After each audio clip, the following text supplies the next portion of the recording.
जिस तरह से संसार के प्रकाश को सूर्य और अग्नि के द्वारा दूर किया जाता है, वैसे ही अंतस के अंधकार को दूर करने के लिए हमें शिक्षा की आवश्यकता होती है। सूर्य बाहरी प्रकाश का स्रोत है, लेकिन हमारे अंतस के अंधकार को दूर करने के लिए हमें शिक्षा की आवश्यकता होती है। और आज का हमारा ये कार्यक्रम इसी विषय पर आधारित है कि किस प्रकार से हम शिक्षा के माध्यम से अपने जीवन में और अपनी आने वाली भावी पीढ़ियों के जीवन में से अंधकार को दूर करके प्रकाश को ला सकते हैं। तो प्रकाश की इसी परंपरा में मैं इस कार्यक्रम का प्रारंभ करने के लिए दीप प्रज्वलन के लिए आमंत्रित करता हूं। गुरुत्व का क्या प्रयोजन है, क्या अर्थ है, ये आपको संस्था के जुड़े हुए लोग बताएंगे, लेकिन भारतवर्ष के परिप्रेक्ष्य में गुरुत्व का क्या अभिप्राय है वो हम सभी जानते हैं। हमारे देश की जब भी कभी बात की जाती है तो उसे विश्व गुरु के नाम से पुकारा जाता है, और इसलिए भारतवर्ष के वासियों का एक नैतिक दायित्व, एक नैतिक कर्तव्य बनता है इस बात को सहेजने का, संभालने का, संजोने का कि हम अपनी इस गुरुत्व की परंपरा को, विश्व गुरु होने की इस पदवी को हम संभाल करके, संजो करके रखें। और जानने वाली बात यह है कि हम विश्व गुरु क्यों थे, क्यों हमें पूरा विश्व अपने गुरु के रूप में मानता था। तो इसके लिए हमारे प्राचीन मनीषियों ने, ऋषियों ने एक बड़ी कॉन्फिडेंट, एक बड़े आत्मविश्वास के साथ में घोषणा की थी कि एतद् देश प्रसूतस्य सकाशादग्र जन्मनः स्वं स्वं चरित्रम शिक्षेरन् पृथिव्यां सर्व मानवा। इस देश से अपने अपने चरित्र की शिक्षा लेने के लिए, ध्यान देने योग्य बात यह है कि चरित्र की शिक्षा लेने के लिए विश्व भर के लोग इस देश को अपना गुरु बनाने को तैयार थे। यानी हमारे यहाँ का जो मॉरल था, हमारे यहाँ का जो चरित्र था, लोगों का एक व्यवहार था, वो इतना उच्च कोटि का था कि लोग यहाँ पर अपने आप को शिष्य बना करके और दीक्षा लेने के लिए आया करते थे। सदियों के प्रवाह में गुरुत्व की इस परंपरा में थोड़ी सी विशृंखलता आई है, लेकिन मैं धन्यवाद देना चाहूंगा इस संस्था के लोगों के, उन्होंने फिर से इस परंपरा को पुनर्जीवित करने के लिए इस प्रकार के इस कार्यक्रम का आयोजन किया है और वे प्रयासरत हैं। सा विद्या या विमुक्ते, जो हमें छुड़ा दे, किससे छुड़ा दे? जिससे हम छूटना चाहते हैं। प्रश्न किया, किससे छूटना चाहते हैं? दुख से छूटना चाहते हैं और सुख प्राप्त करना चाहते हैं, जो हमें दुखों के से छुड़ा करके और सुखों की ओर ले जाए, जो हमारे जीवन का संपूर्ण कल्याण कर दे। Education is the complete development of a child. तो हमारा जो संपूर्ण विकास कर दे वो वास्तव में शिक्षा है। विद्या भोग करी यशः सुख करी, विद्या गुरुणाम गुरु। शिक्षा और विद्या जिससे करेंसी नहीं, प्रॉस्पेरिटी आती है। कौन वाला? क्योंकि करेंसी तो उसके पास भी आती है जो चोरी करता है, लेकिन जो प्रॉस्पेरिटी है। और जब भी चाणक्य जी अपना प्रेजेंटेशन दे रहे थे, मुझे हमारे ऋषियों की एक बात याद आई। उन्होंने लिखा है कि उत्साह संपन्न दीर्घ सूत्रम क्रिया विलिज्यम विष्णु शक्तम शूरम कृतज्ञम दृढ़ सौहृदम च लक्ष्मी स्वयं याति निवास हेतु। जो व्यक्ति अपने जीवन में, जो भी चाणक्य जी ने अपने प्रेजेंटेशन के माध्यम से बताया कि इन गुणों को धारण करता है, वो निश्चित रूप से लक्ष्मी को प्राप्त करता है, प्रॉस्पेरिटी को प्राप्त करता है, अपने जीवन में ऐश्वर्य को और सुखों को प्राप्त करता है।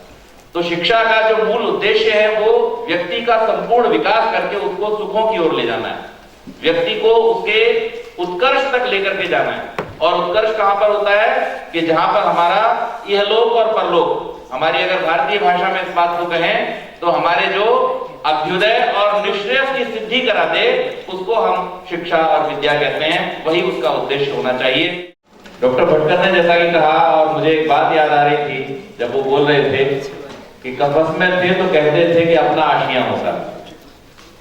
कफस पिंजरा, कफस में थे तो कहते थे कि अपना आशियां होता, मगर अब लुत्फ पाता है खुद ही के परगटाने में।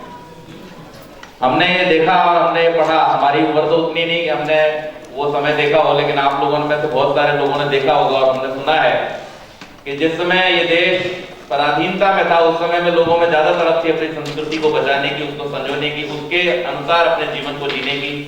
जब हमारे लिए संभव नहीं होता था, मुश्किल होता था। लेकिन जैसे जैसे हम आजाद होते जा रहे हैं, फ्री होते जा रहे हैं, वैसे वैसे मानसिक रूप से हम गुलाम होते जा रहे हैं। तो ये जो मानसिक गुलामी है इसको हम दूर करेंगे, और वो दूर किया जा सकता है केवल और केवल शिक्षा के माध्यम से। हमारा जो बीज है, जो हमारे बच्चे हैं अंकुरित रूप में, वो किस प्रकार से एक वृक्ष का रूप लेंगे और वो वृक्ष कैसा होगा, वो हमारी संस्कृति को धारण करने वाला होगा। मैं 2 मिनट आप लोगों के लूंगा before calling the next speaker.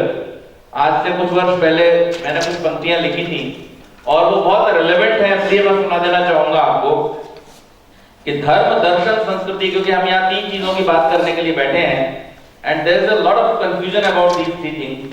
तो धर्म, दर्शन, संस्कृति की अगर नहीं रक्षा करोगे तो बताओ मित्र मेरे फिर भला तुम क्या करोगे? तो बताओ मित्र मेरे फिर भला तुम क्या करोगे? धर्म को थोड़ा सा एलैबोरेट किया। धर्म जो धारण किए है मनुष्यता का बोझ सारी। आज धर्म के बारे में संसार में भगवान के बाद अगर दूसरी कोई सबसे ज्यादा कंफ्यूजिंग चीज है दुनिया में तो वो धर्म है। लेकिन धर्म की जो परिभाषा हमारे ऋषियों ने दी है वो दी है धारणा धर्म इत्यादि, जिसने सबको धारण किया हुआ और जिसके बिना किसी का काम नहीं चल सकता। अग्नि तब तक अग्नि है जब तक वो जलाने का गुण रखती है। अगर अग्नि में जलाने का गुण नहीं है, ऊष्मा नहीं है, तो वो अग्नि नहीं है। और मनुष्य भी तब तक मनुष्य है जब तक वो मनुष्यता को धारण किए हुए है। अगर मनुष्य में मनुष्य होकर के मनुष्यता नहीं है तो वो भी मनुष्य नहीं है, वो मनुष्य कहलाने लायक नहीं है। धर्म जो धारण किए है मनुष्यता का बोझ सारी, धर्म जिसके वास्ते है सृष्टि का यह शरण जारी, वह तुम्हें रक्षित करेगा। धर्मो रक्षति रक्षिता, वह तुम्हें रक्षित करेगा तुम अगर रक्षा करोगे। धर्म, दर्शन, संस्कृति की अगर नहीं रक्षा करोगे तो बताओ मित्र मेरे फिर भला तुम क्या करोगे? दर्शनों के विषय में हम लोग आज डॉक्टर भटकर बहुत बढ़िया बात कह रहे थे कि दर्शन भारतीय जो बात कहते हैं कि यूएसपी की, मैं चूंकि एक कंपनी में काम करता हूं और USP is something which is encourage your business and everything. तो हमारी जो यूएसपी है वो क्या थी? हमारे दर्शन, हमारा जो जीवन दर्शन है, हमारा जो जीने को कैसे हम देखते हैं उसको देखने का जो तरीका, दर्शनों ने ही सदा दर्शन कराए आत्म के हैं। Darshan is something which connects you with yourself. हम लोग आजकल एक शब्द यूज करते हैं स्मार्ट, और स्मार्ट में 5 लेटर आते हैं SMART। उसका हमने बहुत बार जो विश्लेषण करते हैं लोग वो भी सुना होगा। S for specific, M for measurable, A for achievable, R for realistic and T for time bound. But जब हमारे एजुकेशन सिस्टम की बात आती है तो हम इन 5 चीजों को भूल जाते हैं। हम ये देखना ही नहीं चाहते कि वास्तव में क्या हमारी जो एजुकेशन है, जो हमारा सिस्टम है वो स्पेसिफिक है, what we are going to achieve. क्या हम उसको मेजर कर पा रहे हैं कि वास्तव में हमने अभी जो पढ़ा है, जो सीखा है, या अपने बच्चों को जो हम पढ़ा रहे हैं, सिखा रहे हैं, उससे उनके जीवन में क्या होने वाला है। और जो होने वाला है, मैंने चूंकि मैं सामाजिक क्षेत्र से जुड़ा हुआ हूं, 99% लोगों को यह बात कहते हुए सुना है विशेष अवसरों पर, सब माया है, मोह है। लेकिन माया मोह को ही हमने आज अपनी रियलिटी बना रखा है। हमारी एजुकेशन का जो टारगेट है वो केवल माया और मोह को प्राप्त करना ही है। तो रियलिस्टिक है या नहीं है वो हमको ही डिसाइड करना पड़ेगा। The education which we are going to give our children is realistic और नॉट। और उसके बाद में टाइम बाउंड, सबके पास में समय तो निश्चित है, उसी समय में आपने धर्म को, जीवन को प्राप्त करना है। तीसरी और अंतिम बात कि संस्कृति सम्यक कृति है मानवीय संवेदना की। संस्कृति सम्यक कृति है मानवीय संवेदना की। There is a difference between civilisation and culture. I am talking about culture. संस्कृति सम्यक कृति है, the way through which you can lead a happy life is the culture. संस्कृति सम्यक कृति है मानवीय संवेदना की, पर इसे भूले हुए सब। बात है यह वेदना की, पुनः गुरु गरिमा मिलेगी यदि इसे धारण करोगे। धर्म, दर्शन, संस्कृति की अगर नहीं रक्षा करोगे तो बताओ मित्र मेरे फिर भला तुम क्या करोगे? क्षमा चाहते हुए मैं हमारे अगले वक्ता डॉक्टर सतीश बोध जी को बुलाना चाहूंगा कि आए और हमारे बीच में अपने विचार। ऋग्वेद में 3 तरह के समझदार लोग बताए गए हैं। 3 तरह के समझदार लोग।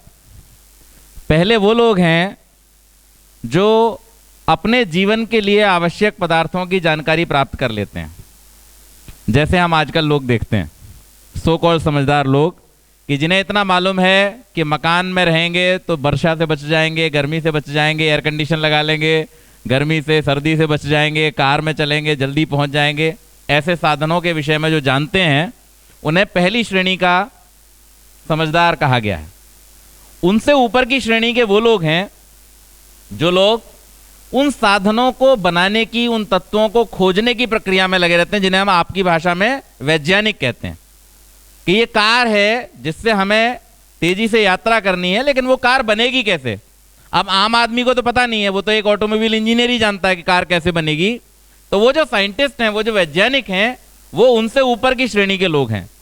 लेकिन वेद कहता है कि सबसे ऊपर की श्रेणी के लोग वो हैं जो इस संसार के पदार्थों को जानते हैं, और इस संसार के पदार्थों के साथ साथ इस संसार के पदार्थों को बनाने वाले को भी जानने की कोशिश करते हैं, जो परमात्मा को जानने की कोशिश करते हैं।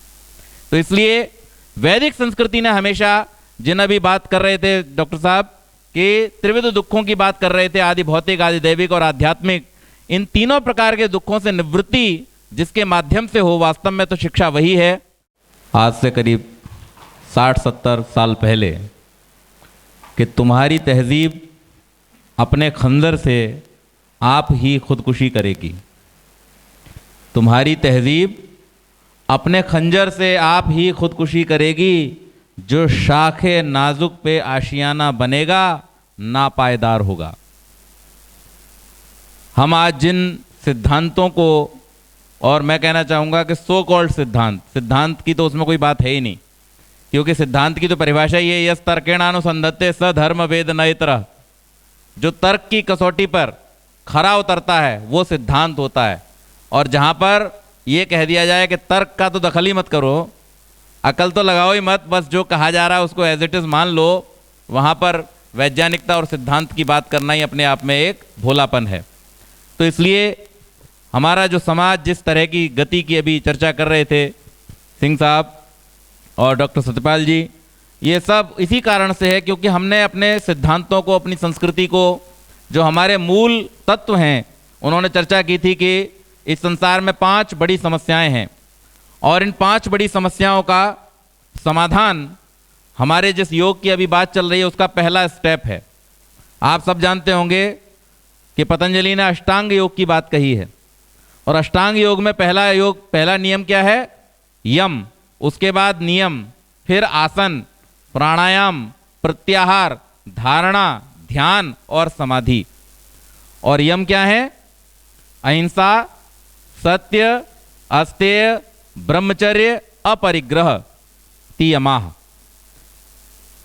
जिस हिंसा के कारण बता रहे थे अभी कि हिंसा के कारण, झूठ के कारण, बेईमानी के कारण, चोरी के कारण, आपाधापी के कारण कि सब कुछ मेरे ही पास आ जाए, जिसके कारण से आज पूरे विश्व में अशांति फैली हुई है, वो हमारे यहाँ की शिक्षा पद्धति का पहला पाठ है। पहला पाठ, उसके बिना हमारी शिक्षा शुरू ही नहीं होती है। तो आप इससे उस स्तर का अनुमान लगा सकते हैं कि जो हमारी शिक्षा पद्धति के अनुसार शिक्षित हुआ व्यक्ति है, उसका मोराल कहाँ पर होगा, उसकी नैतिकता कहाँ पर होगी, उसके जीवन के उद्देश्य और उसके जीवन के जो सिद्धांत हैं वो कहाँ पर होंगे।